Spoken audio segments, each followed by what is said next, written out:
Positive intercept with positive slope. बहुत बढ़िया, बहुत बढ़िया, बहुत बढ़िया। दिल जीत लिया तुमने जेठालाल, दिल जीत लिया तुमने। ओ मेरे जेठालाल, बताओ किसको याद क्यों नहीं रखना, ये सब क्यों नहीं याद रखना कि इसका स्लोप होगा m, स्लोप होगा इसका 9/5। बता क्यों याद नहीं रखेगा, बता। फॉर्मूला याद रखना है। बहुत सुंदर जेठालाल, फॉर्मूला याद रखना है, हम सॉल्व कर लेंगे। अच्छा, जोड़ घटाव आता नहीं और तू सॉल्व करेगा, बैगन के शकल के। कंफ्यूजिंग है इसीलिए सर, वाह, कंफ्यूजिंग है इसीलिए। हमें ये मार रट्टा करना है, इसको मार रट्टा, तो इन सब की कोई जरूरत ना पड़ी। उसको रट्टा मारवा तो इन सब का जरूरत ना पड़ी। फॉर्मूला याद है, हां 2 मिनट के कैलकुलेशन से निकाल लेंगे। अरे वाह साहब, ठीक है ना बेटा। तो कई बार बच्चा क्या कहता है, sir it is very confusing, so much lengthy calculation, how can I remember it. अबे गधा, किसने बोला याद करने के लिए? बायोलॉजी है ये, सब रख लेगा। रामलाल, जो चीजें याद रखने के लायक है उसको याद रख।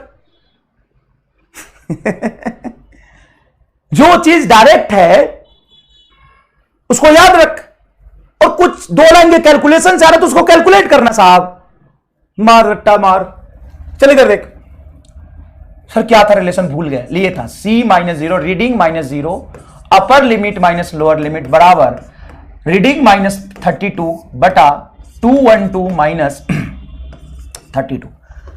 212 में से 32 घटाओगे तो ये 180 आएगा, तो सीधा है C/100 is equal to F -32। फिर से क्यों लिख रहे हो? क्योंकि तू चोमू है, तुम्हें लग रहा बहुत कैलकुलेटिव है सर, इसलिए मैं फिर से लिख रहा हूं। ऐसे ही ये कैंसिल होगा तो 5 आ जाएगा, 20 से कैंसिल करोगे तो 5 और ये हो जाएगा 9।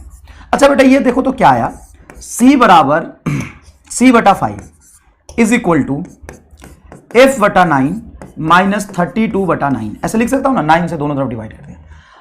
अगर मैं इसको डिफरेंशिएट कर दूं, डिफरेंशिएट कर दूं इसको, तो C का डिफरेंशिएशन हो जाएगा डेल्टा C, नीचे 5 कांस्टेंट है। F का डिफरेंशिएशन हो जाएगा डेल्टा F बटा 9 कांस्टेंट है, और 32/9 कांस्टेंट है, तो इसका डिफरेंशिएशन हो जाएगा 0। 9 को अगर मैं इधर ले आता हूं, 9 को मैं इधर ले आता हूं, तो डेल्टा F बराबर आएगा 9/5 डेल्टा C। 9/5 को मैं 1.8 लिख सकता हूं, तो डेल्टा F बराबर 1.8 टाइम्स ऑफ डेल्टा C। इस पे खूब सारे सवाल पूछे जाते हैं। सर कैसे सवाल, कैसे सवाल, कैसे सवाल? तो इस पे सवाल पूछे जाते हैं, change in temperature in degree Celsius is delta C. Then find change in temperature in Fahrenheit. तो change in temperature in Fahrenheit is equal to 1.8 times of change in temperature in degree Celsius. ठीक है, तो क्या आप इसको याद रख पाएंगे? क्या आप इसको याद रख पाएंगे? सर इसको याद रखना है कि हाँ इसको याद रख लो, नहीं तो यहां से ड्राइव करके ला सकते हो 2 मिनट के लिए ना।